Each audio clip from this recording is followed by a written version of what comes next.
Thank you جی، بہت بہت شکریہ، اللہ حافظ جی۔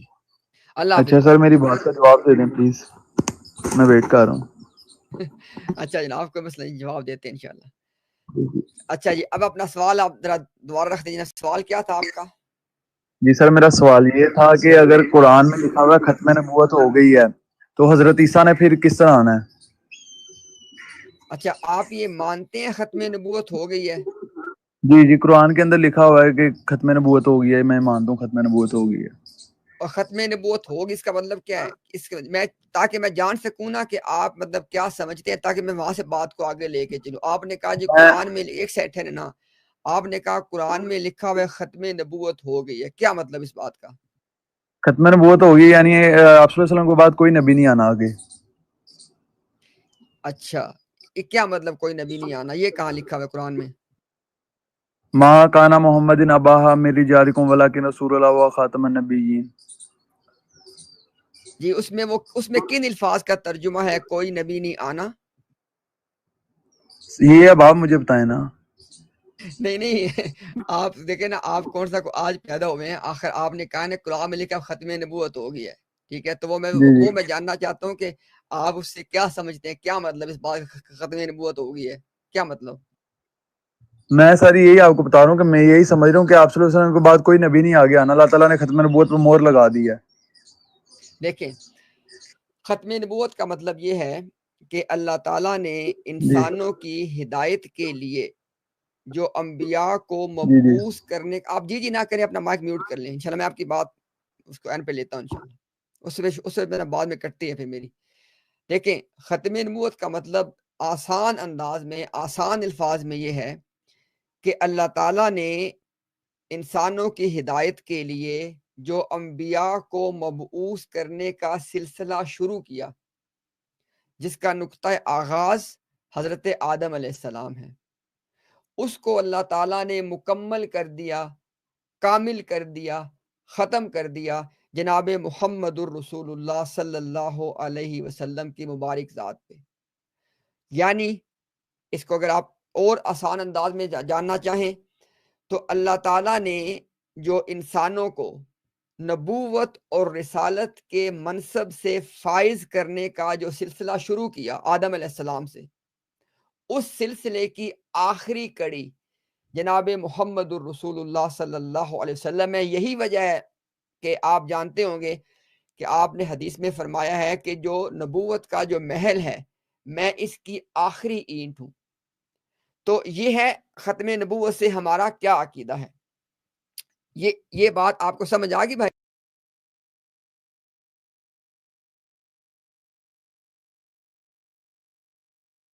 ابھی اپنا مائک آپ اوپن کریں، مجھے بس بتا دیں کہ آپ کو میری یہ بات سمجھ آ گئی ہے؟ جی سر مجھے سمجھ آ گئی ہے بات۔ ٹھیک ہو گیا۔ اب آتے ہیں دوسری بات پہ۔ جناب محمد الرسول اللہ صلی اللہ علیہ وسلم نے فرمایا، قسم ہے اس کی جس کے ہاتھ میں میری جان ہے، مریم کا بیٹا تم میں نازل ہوگا۔ یہ کس نے فرمایا؟ یہ اس ہستی نے فرمایا کہ جس سے سچا انسان اس دھرتی پہ آج تک نہ آیا ہے نہ قیامت تک آ سکتا ہے۔ یہ بات اس ہستی نے قسم اٹھا کے فرمائی کہ جن کو قسم اٹھانے کی کوئی حاجت نہیں ہے۔ رسول اللہ صلی اللہ علیہ وسلم سب سچوں سے اوپر ہیں۔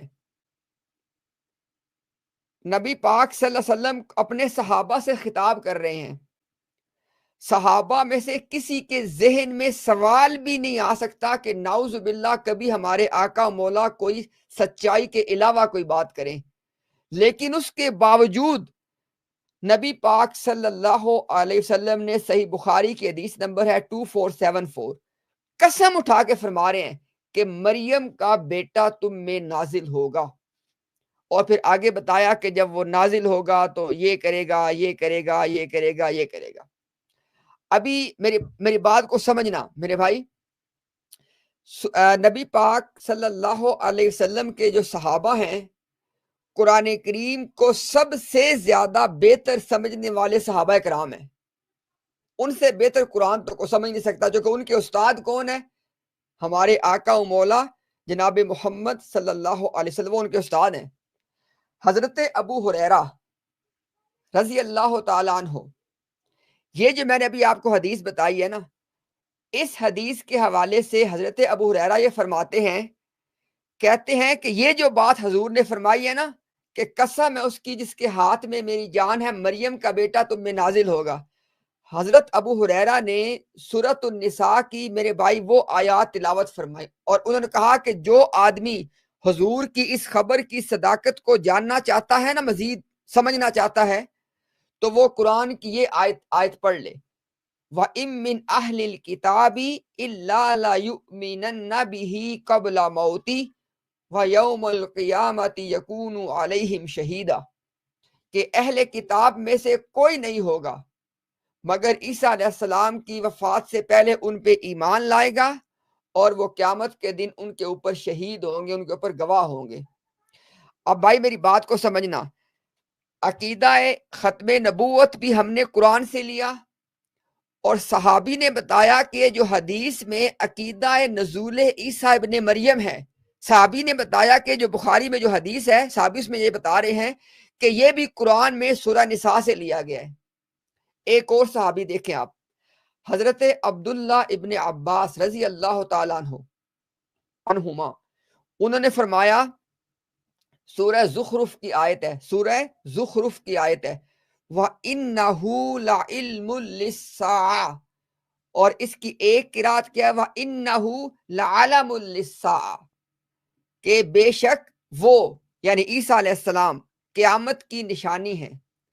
اب آپ دیکھیں ہمارے دین کی خوبصورتی، یہی بات ہمارے آقا مولا نے فرمائی ہے. فرمایا کہ قیامت کی 10 نشانیاں ہیں، ان 10 میں سے ایک کیا فرمائی؟ عیسیٰ علیہ السلام کا نزول. اور ابن عباس بھی کیا کہہ رہے ہیں کہ قیامت کی ایک علامت، ایک نشانی، قیامت کا ایک علم کیا ہے؟ عیسیٰ علیہ السلام کا نازل ہونا. تو اپنے بھائی کو بات یہ سمجھا رہا ہوں کہ بھلے عقیدہ یہ ہو کہ نبوت اور رسالت کا سلسلہ ختم ہو چکا ہے، بھلے عقیدہ یہ ہو کہ عیسیٰ علیہ السلام نے قیامت سے پہلے نزول کرنا ہے، دونوں کے دونوں عقیدے قرآن میں بھی ثابت ہیں، حدیث سے بھی ثابت ہیں. میں نے آپ کو دونوں کے حوالے سے قرآن کی آیت بھی بتائی، حدیث بھی بتائی. قرآن کی آیت آپ نے خود پڑھی ہے، خاتم النبیین والی. حدیث میں نے آپ کو بتائی جب سرکار نے فرمایا کہ نبوت کا جو محل ہے میں اس کی آخری اینٹ ہوں. اس کے علاوہ بخاری کی حدیث میں آپ نے فرمایا کہ جو بنی اسرائیل تھے ان کی جو سیاست تھی وہ ان کے انبیاء کیا کرتے تھے، یعنی جو ملکی معاملات کو دیکھنا. فرمایا کہ ایک نبی فوت ہوتا تو اس کی جگہ دوسرا نبی لے لیتا، لیکن فرمایا کہ میرے بعد کوئی نبی نہیں، میرے بعد خلفاء ہوں گے اور کثرت سے ہوں گے. یہ بھی بخاری کی حدیث ہے. اب میرے بھائی آپ نے جواب کو سمجھنا ہے. ہم نے کسی دھوکہ دینے والے کے نیریٹو میں اپنے آپ کو زبردستی نہیں پھینک دینا، ہم نے ایک سٹیپ واپس لے کے بات کو سمجھنا ہے. اب 2 عقیدے ہیں جو پوری میں نے بات کی ہے، اس پوری بات میں آپ دیکھیں 2 عقیدے ہیں. ایک عقیدہ کیا ہے؟ نبوت اور رسالت کے سلسلہ کا ختم ہونا. ایک عقیدہ کیا ہے؟ حضرت عیسیٰ ابن مریم کا نزول ہونا. دونوں عقیدے قرآن میں بھی موجود ہے، حدیث میں بھی موجود ہیں. جتنی میں نے بات ابھی تک کی، اتنی بات میرے بھائی کو سمجھ آئی ہے؟ جی مجھے اتنی بات آپ کی سمجھ آ گئی ہے. اتنی بات میں میرے بھائی کا کوئی سوال، اتنی بات جتنی میں نے کی ہے اس میں ہے کوئی؟ نہیں میرا سوال کلیئر ہو گیا، شکریہ آپ کا بہت بہت. اچھا اب امتیاز بھائی نیچے میسج تھا، سوری انٹرپٹ کر رہی ہوں. ایک سیکنڈ سوری، ایک سیکنڈ سے مجھے دے دیں. اچھا اب میرے اگلی بات دیکھنا. اب یہاں سے میں ان کے دجل کو ایڈریس کرنے جا رہا ہوں. جو دجل وہ آپ نے جس کا ذکر کیا، جو دجل وہ کھیلتے ہیں، اب اس بات کو نوٹ کرنا ہے آپ نے. 2 عقیدے ہیں جو ہم نے پوری گفتگو کی ہے، اس میں ہم نے کیا کہا کہ 2 عقیدے ہیں. ایک عقیدہ ہے کہ نبی پاک صلی اللہ علیہ وسلم پہ آ کے نبوت کا سلسلہ ختم ہو گیا. ایک عقیدہ ہے کہ عیسیٰ ابن مریم نے قیامت سے پہلے ان کا نزول ہوگا. 2 عقیدے ہیں، دونوں کے 2 جو عقیدے ہیں کتاب و سنت سے ثابت ہیں. اب پہلا پوائنٹ کیا ہے؟ اگر کوئی 2 عقیدے کتاب و سنت سے ثابت شدہ ہوں، جیسے یہ دونوں ثابت ہیں، ان میں کوئی تضاد ہو ہی نہیں سکتا. ان کے بارے میں انسان کے ذہن میں اشکال آ سکتا ہے کہ یار یہ کیسے ہے، یہ کیسے ہے. اشکال کا جواب مل بھی سکتا ہے، نہیں بھی مل سکتا. لیکن جب دو عقیدے قرآن و سنت سے ثابت ہو جائیں ان میں تضاد نہیں ہو سکتا، یہ محال ہے، ورنہ اس کا مطلب ہے کہ وحی کے اندر تضاد ہے. اب اگلی بات دیکھیں، یہاں پہ جس وجہ سے قادیانی مربی اپنا کھیل کھیلنے میں کامیاب ہونے کی کوشش کرتا ہے وہ کیا وجہ ہے؟ وہ آپ جیسے عام آدمی سے یہ بات چھپا لیتا ہے کہ غلام احمد قادیانی کے نزدیک بھی نبوت اور رسالت کا سلسلہ ختم ہو چکا ہے. یہ بات آپ سے چھپا لیتا ہے، اور یہ بات الحمدللہ ہم تو ان کے سامنے رکھ دیتے ہیں پھر کہ مرزا غلام احمد قادیانی نے کہا کہ نبوت کے سلسلہ کا اول بھی تھا، اس کا آخر بھی ہو چکا ہے. مرزا غلام قادیانی نے کہا کہ اللہ تعالیٰ نے سب نبیوں کے آخر میں نبی پاک صلی اللہ علیہ وسلم کو بھیجا ہے. مرزا غلام قادیانی نے کہا کہ اللہ تعالیٰ نے سب نبیوں کے آخر میں آپ صلی اللہ علیہ وسلم کو پیدا کیا ہے. مرزا غلام قادیانی کی جماعت نے ایک کتاب شائع کی، اس کا نام ہے عقیدہ ختم نبوت اور جماعت احمدیہ. اس کے صفحہ نمبر 4 اور 5 کو جو مرضی بند، چھوٹی سی کتاب ہے چند صفحات کی، اس کو کوئی بندہ ان کی ویب سائٹ پہ جائے ڈاؤن لوڈ اس کو کر کے پڑھ لے.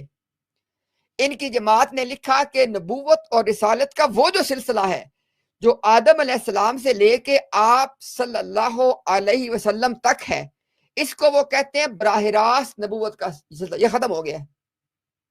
اب میری بات پہ غور کرنا، جو پہلا عقیدہ تھا کہ نبوت کا ایک سلسلہ تھا وہ ختم ہو گیا ہے، وہ ان کا بھی عقیدہ ہے. جو دوسرا عقیدہ ہے کہ قیامت سے پہلے مریم کے بیٹے نے نازل ہونا ہے، وہ ان کا بھی عقیدہ ہے. تو جو اعتراض وہ ہم پہ کرتے وہ ان پہ بھی آئے گا. انہوں نے کیا کیا؟ اب یہ بات آپ نے سننی، آخری بات کر رہا ہوں. انہوں نے کیا کیا؟ انہوں نے نبوت اور رسالت کا ایک نیا سلسلہ جاری کر لیا جس کو وہ کہتے ہیں بروزی نبوت. یہ وہاں پہ جاری کر لیا، اور دوسرے عقیدے میں کیا کیا؟ کہا کہ ابن مریم کے بیٹے سے مراد مریم کا بیٹا نہیں. یہ اپنی سمجھ کے مطابق انہوں نے حل نکال. ہمیں کہتے ہیں کہ آپ کے عقیدے میں چونکہ آپ سے حل نہیں نکلے گا ہم حل نکال رہے ہیں. ہمیں حل نکالنے کی ضرورت ہی نہیں ہے. یہ میں سب سے کہہ رہا ہوں کہ بھئی میری بات سنو توجہ، ہمیں حل نکالنے کی ضرورت ہی نہیں ہے. اگر ہم سے سوال ہو کہ آپ نے محمد صلی اللہ علیہ وسلم کو اللہ کا آخری نبی اور رسول کیوں مانا، ہمارے پاس قرآن کی آیت ہے، سرکار کے فرمودات ہیں. ہمارے سے سوال قیامت کے دن ہو کہ ہم نے یہ بات پہ کیوں ایمان لائے کہ مریم کا بیٹا نازل ہوگا، ہمارے پاس قرآن ہے، ہمارے پاس حدیث ہے. تو ہمارا تو مسئلہ ہی نہیں ہے. جو تضاد کے اشکال تھے وہ قادیانیت کے ذہن میں تھے، اور قادیانیت نے اپنے ذہن کے مطابق ان اشکال کو حل کرنے کے لیے دو کام کیے. نبوت کا سلسلہ ختم مان کے ایک نیا سلسلہ جاری کر لیا بروزی نبوت کے نام سے. مریم کا بیٹا ہونے کا انکار کر کے کہا کہ نہیں، یہاں پہ مراد کون ہے؟ مرزا غلام احمد ابن چراغ بی بی. یعنی آپ میرے بھائی اندازہ کرو، یہ حل نکالے جا رہے ہیں. ہم نے کیا کہا؟ ہم نے کہا کہ نبوت کا سلسلہ ختم ہے تو پھر ختم ہے. اب قیامت تک کسی کو نبوت اور رسالت سے سرفراز نہیں کیا جائے گا. ہم نے کہا کہ اگر سرکار نے ابن مریم فرمایا ہے تو مریم کا بیٹا ہی آئے گا. ہم نے دونوں عقیدوں میں کوئی ہیر پھیر نہیں کیا. قادیانیت نے کیا کیا؟ دونوں عقیدوں سے غداری کی. نبوت کے سلسلے کو ختم مانا، اس کے بعد ایک نیا جاری کر لیا مرزا صاحب کے لیے بروزی نبوت کا. اسی طرح عیسیٰ علیہ السلام کے عقیدے کو مانا لیکن غداری کی، کہا کہ مریم کے بیٹے سے مریم کا بیٹا نہیں ہے. تو اصل میں اب آپ خود مجھے بتائیں کہ جو دو عقیدے ہمارے ہیں وہی دو عقیدے ان کے ہیں. ہم تو اپنے عقیدوں پہ ایز اٹ از قائم رہے، انہوں نے اپنے عقیدے کے بارے میں جو کیا آپ کو پتا. اب آپ بتائیں آپ کا کیا سوال ہے؟ جی میرا سوال کا جواب آپ نے دے دیا ہے. تو اب میں اصل میں میں بھی روڈ پہ بیٹھتا ہوں، ریسرچر کے نام سے ایک آئی ڈی ہے، تو اس کو وہ بھی اس طرح کے سوال جواب کرتا ہے. میں نے اس لیے آپ سے سوال کیا تھا تاکہ میں اس کو جا کے جواب دے سکوں. شکریہ بہت بہت. آپ نے ایک سٹیٹمنٹ پوچھنی ہے یا آپ نے ایک سوال اس کا آپ نے ریکارڈ بھی کرنا ہے تاکہ آپ کے پاس یہ جو ریسرچر کے نام سے آتا ہے وہ اگر یہ وہی بندہ ہے وہ مسلمانوں کو تنگ کرتا ہے، جا کے وہ پہلے دیکھتا ہے کہ اگر کسی بندے کو مرزا صاحب کی کتابوں کا نالج تو نہیں ہے، جب اس کو کنفرم ہو جائے اس کو نالج نہیں ہے، پھر وہاں جا کے وہ سوال کر کے اس کے پھر ریکارڈنگ کرتا ہے۔ اب میں آپ کو ایک بات بتاتا ہوں، آپ نے ریسرچر ہو، ریسرچر کے ابا جی ہوں، آپ نے سوال یہ کرنا ہے، آپ نے کہنا ہے کہ نبوت، جیسے میں آپ کو بتا رہا ہوں، آپ نے ان الفاظ سے سوال کرنا ہے کہ نبوت اور رسالت کا وہ سلسلہ، میرا تمام تر زور وہ کے اوپر ہے، نبوت اور رسالت کا وہ سلسلہ جس کا آغاز حضرت آدم علیہ السلام سے ہوا، اس کا اختتام جناب محمد رسول اللہ صلی اللہ علیہ وسلم پہ ہو گیا ہے، ایک بات۔ دوسری بات، مسیح جو کہ نبی اللہ ہیں، قیامت سے پہلے وہ نازل ہوں گے۔ آپ نے کہنا ہے ان دونوں عقیدوں میں سے کون سا عقیدہ غلط ہے؟ اگر وہ کہے کہ ان دونوں میں سے فلاں، آپ نے کہنا ہے کہ تفصیلات کی بات بعد میں ہوگی، تفصیلات میں جانا ہی تب پڑتا ہے کہ جب کوئی آگے الجھن ہو۔ آپ پہلے بتاؤ کہ یہ جو دو عقیدے ہیں، ان دونوں عقیدوں میں سے کون سا غلط ہے، اس پہ ہاتھ رکھو پہلے ذرا۔ خدا کی قسم ہے، اگر کوئی قادیانی اپنے مذہب کو جانتا ہے نا، احمدی قادیانی، وہ کبھی ان دونوں میں سے کسی ایک کو غلط نہیں کہہ سکتا۔ جب یہ دونوں عقیدے وہ صحیح مان رہے تو کیا مطلب کہ وہ دونوں عقیدے ان کے بھی ہیں، تو جو اعتراض وہ آپ پہ کرے گا وہ اس پہ آئے گا۔ اور آپ نے تو دونوں عقیدوں سے وفاداری کی ہے کہ آپ نے کوئی بروزی نبوت جاری نہیں کی، ابن مریم کو ابن مریم ہی مانا، انہوں نے دونوں عقیدوں سے غداری کی ہے کہ ذلی بروزی جاری کر لی اور ابن مریم کو ابن مریم نہیں مانا۔ تو اب اس مساوات میں آپ رکھ کے دیکھیں کہ کون قرآن و سنت سے دور گیا ہے۔ میری بات سمجھ گئے بھائی آپ؟ جی میں آپ کی بات سمجھ گیا ہوں۔ اب میں جا کے اس طرح ہی سوال کروں گا۔ شکریہ آپ کا بہت بہت۔